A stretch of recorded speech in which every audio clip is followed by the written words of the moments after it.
تو وہ بنا والد کے پیدا ہوئے تھے، وہ بھی نشانی ہے۔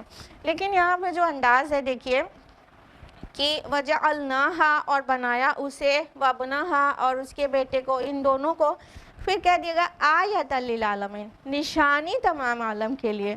تو دو کے لیے تھا تو نشانی کے لیے سنگولر ورڈ آ رہا ہے، نہ کہ آیتین آ رہا ہے۔ یہ دونوں کو نشانیاں، ٹو ڈیفرنٹ سائنز، یہ نہیں کہا گیا۔ ان دونوں کو بنا دیا سائن، سنگولر آ گیا، آیتن، ٹھیک ہے، تمام جامعوں کے لیے للعالمین، ٹھیک۔ تو اللہ تعالیٰ ان دونوں کو ملا کے ایک نشانی کہہ رہے ہیں، یعنی جو ایکچول نشانی سرزد ہوئی تھی، جو ایکچول سائن تھا، وہ ان دونوں کے وجہ سے تھا۔ یعنی حضرت مریم کو کسی نے ٹچ نہیں کیا، وہ پریگننٹ ہوئی، اور حضرت مسیح علیہ السلام کے کوئی والد نہیں تھے، ٹھیک ہے۔ تو یہ دونوں ملا کے اسکالرز نے اس سنگولر آیت کو اس طرح سے ایکسپلین کیا ہے کہ یہ دونوں ملا کے ایک نشانی بنے، یعنی جو نشانی تھی وہ دونوں کے ملنے سے بنی تھی، دونوں سے بنی تھی۔ تو یہاں پہ سنگولر آیا ہے نشانی کے لیے، اور یہ واضح کر دیا گیا کہ یہ جو تھے یہ نشانی تھے، یہ دونوں لوگ نشانی تھے، نہ کہ خدائی کا دعویٰ کیا تھا انہوں نے کبھی، بلکہ یہ اللہ کی نشانی تھے، آیت اللہ تھے، اللہ کی نشانی تھے، نہ کہ انہوں نے خدائی کا کبھی دعویٰ کیا تھا کہ خدا ہی ہو گئے۔ مطلب جو بنا والد کے پیدا ہو جائے وہ خدا ہو جاتا ہے کیا؟ تو اس لاجک پہ تو آدم علیہ السلام اور بڑے خدا ہیں، معاذ اللہ ثم معاذ اللہ، ہاں۔ تو اگر کسی انسان یا کسی نبی کی پیدائش بنا والد کی ہو گئی تو وہ خدا ہو گیا، تو آدم علیہ السلام تو بنا والد اور بنا والدہ کے پیدا ہوئے تھے۔ تو اس لاجک پر، اس راشنل تھاٹ پر، تو آدم علیہ السلام تو اور بڑے خدا ہو جائیں گے، استغفر اللہ۔ تو یہ تو ریزن نہیں ہے، بلکہ وہ آیت تھے، اللہ تعالیٰ کی نشانی تھے، ٹھیک ہے۔ للعالمین کہا گیا، تمام جہاں والوں کے لیے۔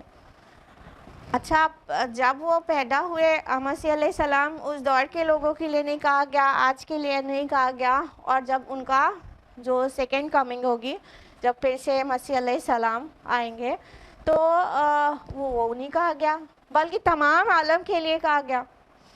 ایکچولی مسیح علیہ السلام کی جو سیکنڈ کمنگ ہوگی، اس میں سب لوگ ان پر ایمان لے آئیں گے، مان جائیں گے۔ یعنی یہ جو یہود بہتان لگا رہے ہیں مسیح علیہ السلام اور حضرت مریم سلام علیہا پر کہ ولد الزنا کہتے ہیں معاذ اللہ مسیح علیہ السلام کو، تو یہ جو بہتان لگا رہے ہیں وہ اس ٹائم حضرت مسیح علیہ السلام منوا لیں گے اور وہ ظاہر کر دیں گے کہ وہ اللہ کے سچے رسول تھے ایٹ دیٹ ٹائم۔ پھر امت محمد صلی اللہ علیہ وسلم میں سے آئیں گے، لیکن واضح ہو جائے گا کہ یہ مسیح علیہ السلام بنا والد کے پیدا ہوئے تھے۔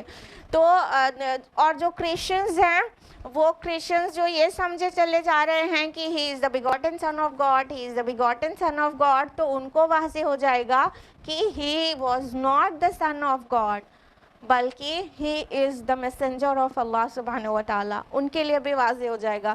یعنی پوری دنیا کے لیے یہ بات کلیئر ہو جائے گی جو حقیقت ہے ریگارڈنگ مسیح علیہ السلام، وہ سب کو کلیئر ہو جائے گی، تمام عالم والوں کے لیے ایک نشانی بن جائیں گے۔ اور ان کی میریکولس برتھ تو ڈیفینیٹلی نشانی ہے ہی، کیونکہ ایسا تو اور کسی کے ساتھ کبھی ہوا نہیں کہ بنا والد کے کوئی پیدا ہو گیا ہو۔ تو اس طرح مسیح علیہ السلام اور حضرت مریم سلام علیہا دونوں پوری دنیا جہان کے لیے نشانی ہے۔ آیت نمبر 92، ان هذه امتکم امۃ واحدہ، یقیناً یہ تمہاری امت ایک ہی امت ہے، وانا ربکم فاعبدون، اور میں ہی تم سب کا رب ہوں، لہٰذا تم میری ہی بندگی کرو۔ اب اللہ سبحانہ تعالیٰ فرما رہے ہیں کہ تمام انبیاء کا تذکرہ ہو گیا اس سے پہلے، ٹھیک، یعنی ابراہیم علیہ السلام کی امت کا، امت اسماعیل علیہ السلام، پھر امت موسیٰ، عیسیٰ، امت محمد صلی اللہ علیہ وسلم، یہ تمام امتوں کا ذکر ہونے کے بعد کہا گیا کہ یہ تمہاری امت ایک ہی امت ہے۔ سب سے پہلے لفظ امت کا معنی سمجھ لیتے ہیں۔ امہ جو ورڈ ہے یہ امن سے ہے، امن مینس کیا ہوتا ہے؟ مدر،